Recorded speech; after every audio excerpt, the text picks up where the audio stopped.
This is a video of the planter that was destroyed by the car that ran over the mailbox and the planter. Just here to document all the damage.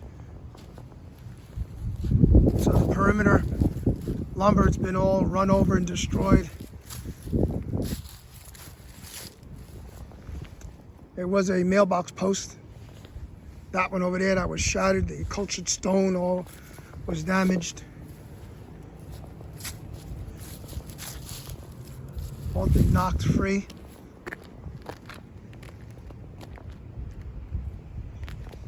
You can see the remnants of the cultured stone littered everywhere.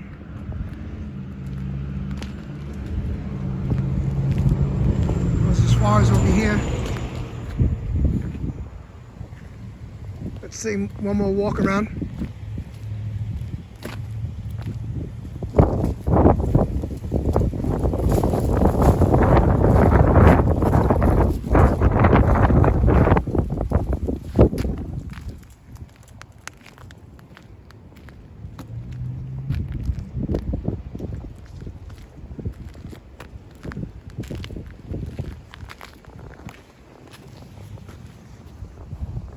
That's it.